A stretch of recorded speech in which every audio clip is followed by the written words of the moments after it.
point of you coming here today is really to leave with an alter ego. So it's going to be a super interactive, fast-paced session where you will develop and prototype a different identity that you can try out amongst this event. So later on this evening, feel free to utilize your alter ego. And I just wanted to share a little bit, for those who didn't hear yesterday, how I got interested in this topic. So for me, it was a really simple and largely intuitive gesture. I found this amazing prairie dress in a vintage store, something I would never normally wear. I put it on, and then I ordered a bonnet from an Amish e-retailer company, which was a little bit strange, and started wandering around tech conferences as this Amish woman. And I always had an appreciation for the Amish because I think they interact with technology in a very different way than we do today. But playing this character, I gave her the name Rebecca, I really was able to hack parts of my identity. I think, I was able to cultivate a kind of sensitivity, a kind of ignorance, a very different kind of femininity in wearing this floral prairie dress around these tech conferences. And I also ended up having conversations I never would have had. I was able to have, elicit these confessions from these tech entrepreneurs that wouldn't have been possible. I think when we change our identity, we also partially kind of shift this field of attraction. And so suddenly you're operating as a very different person, and you're in conversations that you would never be in before. And so I think the point of alter egos, and a little bit of this philosophical defense of alter egos, is that they really allow us to extend our range of being and tap into parts of ourselves that we wouldn't normally have access to. And so what I was hoping we would do today is I'll provide a little bit more information and philosophical defense of why I think in this modern age, alter egos are really important. Then we'll jump into the exercise. I'll provide some instructions, and you'll create your alter egos. You'll work with a partner to really rapidly prototype your own identity. Then you'll have to network as your alter ego, so moving around the room and introducing your alter ego to everyone. And then we'll have some moments at the end for an important share back and learning. So what came up for you? What surfaced? What did you find interesting? What did you find confusing or destabilizing about the exercise? My background is in philosophy, and so I approach the alter ego subject really through that lens. I think there's so many people who have used alter egos, artists, musicians, to enhance their creative expression. I think there are ways in which we can foster new leadership, implant new leadership personality traits in ourselves through alter ego development. And I think it really stems from this idea that there's a whole array of different species living inside of us, and yet so often we just present one identity, and other people in our lives reinforce that identity. And so we actually have all these shareholders in our lives that are reinforcing one version of our identity. And so part of what this is about is really deconstructing that identity, that script that you have to be in the world, that can be a little bit tiring. I think it's exhausting to have to perform the same person again and again each day. And so we heard a little bit yesterday about this approach to kind of, a lean startup approach to the self in some ways. How do we embrace randomness and get outside of our own choices? And so I think this theme partially is driven by the fact that many of us are having to commodify ourselves on a regular basis. Through our Facebook profiles, through Twitter, through LinkedIn, we're constantly having to present ourselves as this personal brand. I know the moment that I had to get alexaclay.com as a website, I just felt like a total asshole. And so I think in some ways, the alter ego provides this minor transgression around personal branding and the commodifying pressures around the self. I think the other element of it is it gives us this enormous elasticity. Suddenly we have access to all these different people inside of us, some of whom we didn't know existed. And certainly it's being used by artists. So one of my favorite stories is Beyonce actually had an alter ego called Sasha Fierce. And this was at a pivotal moment in her career when she was becoming more of a solo artist And she felt uncomfortable owning a kind of brash sexuality. And so through her alter ego, Sasha Fierce, she was actually able to experiment with a sexuality that, as Beyonce, she didn't quite feel comfortable with. And then eventually she integrated those personality traits so she didn't need that alter ego anymore. And I think ethically that becomes an interesting question of when do you decide to kill off your alter ego, or what happens if your alter ego becomes more popular than you? And yeah, it's scary, right? It's interesting too, like David Bowie, he wrote each of his albums with a different alter ego. And so the idea that if you're trying to get out of a sort of rut and embrace your creative potential, that alter egos can be enormously helpful. A bridge between the self we are and all the possibilities of who we might be. So really seeing alter egos as this medium for hacking identity. There's a great misfit subculture called LARP, or live action role playing. I don't know how many people know about this phenomenon.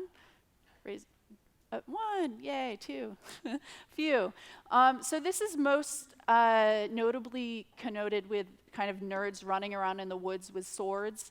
But it's interesting, and I interviewed a number of LARPers, and what I found fascinating about this subculture was people would adorn these kind of fantasy characters.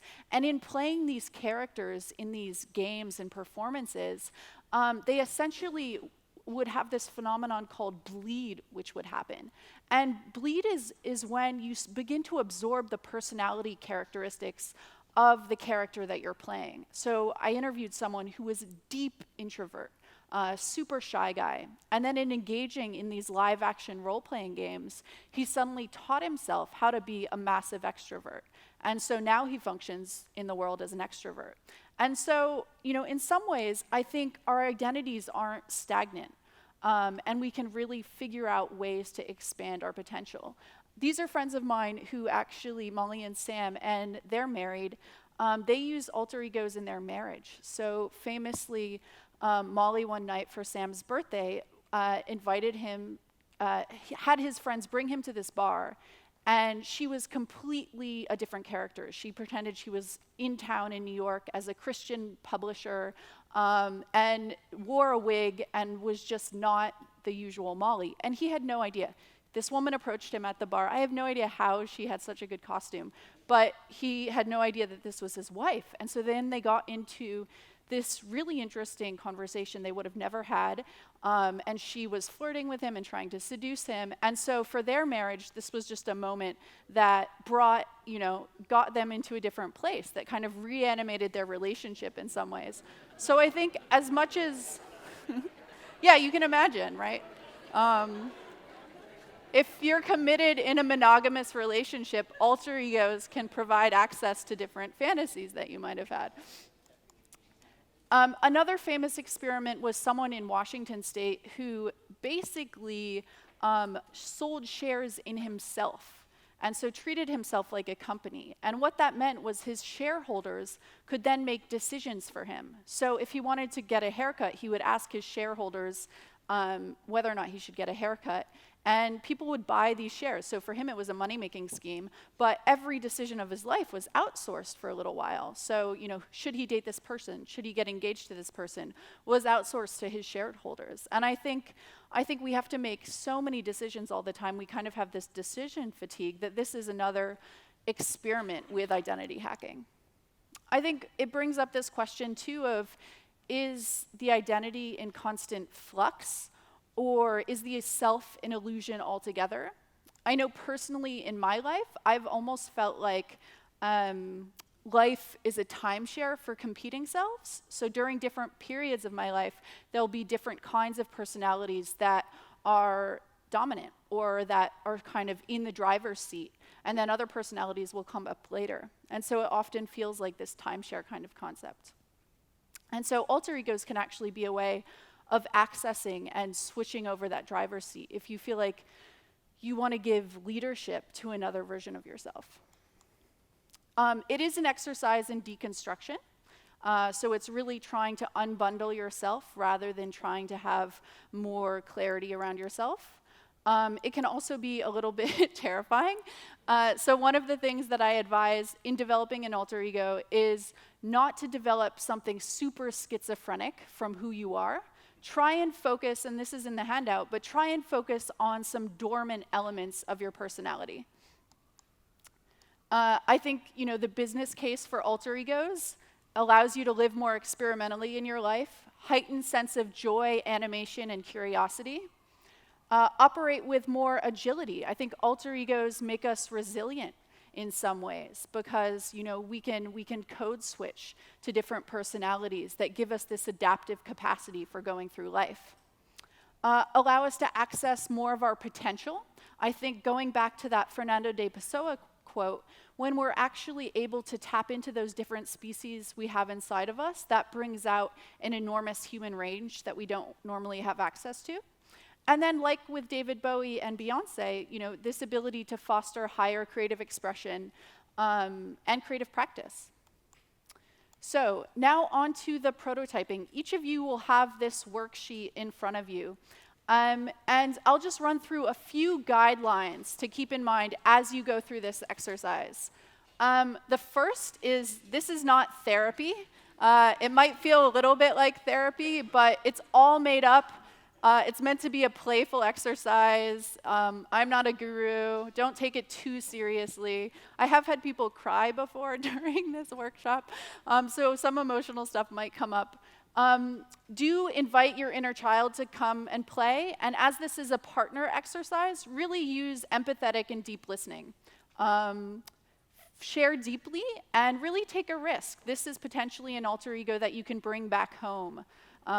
So, test it out on your family, loved ones, friends, colleagues. It's really great to play with archetypes. So think through different archetypes that you might want to anchor your alter ego around. The magician, the seductress, the hunter. I think a lot of classical mythology can help us inform how we develop strawmans for our identities. And then a short way that I often use to really prototype alter egos very quickly is first just close your eyes and think about an energy that you're utterly exhausted by about yourself. What is something about yourself that you're just tired of, that you're exhausted by?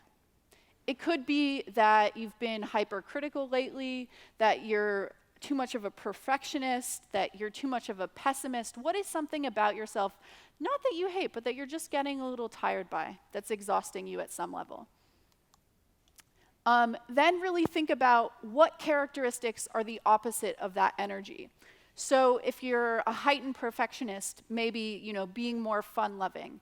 If you've been in a moment where you're overly confident or arrogant, maybe cultivating a character like the Amish futurist that has a little bit more humility is interesting.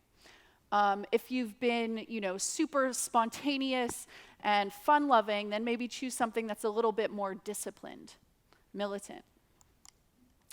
And then think about what is the new persona that embodies those new characteristics. So if you want to be more fun-loving, think about some archetypes that are more fun-loving, like, being a surfer or a bartender or something like that. Again, don't develop something that's a total departure from yourself. I think this is a lesson in how to go crazy, which we don't want to do. And then really work with this canvas. So what's going to happen is we're going to have 30 minutes. You're going to work with a partner. So find one other person. If you can't find a partner, then join another group, and you can be a group of 3. And spend 15 minutes each going through the canvas. So hold on one second. Okay. So just make sure, hold up, one important instruction. Shh. Just as you're going through this, it's important that you're not filling out this worksheet for yourself, you're interviewing the other person. So you're filling it out for the other person. So deep listening and conversation. And I'm gonna be moving around the room. If you get stuck, if you have any questions, feel free to answer, feel free to approach me. I'll be circulating.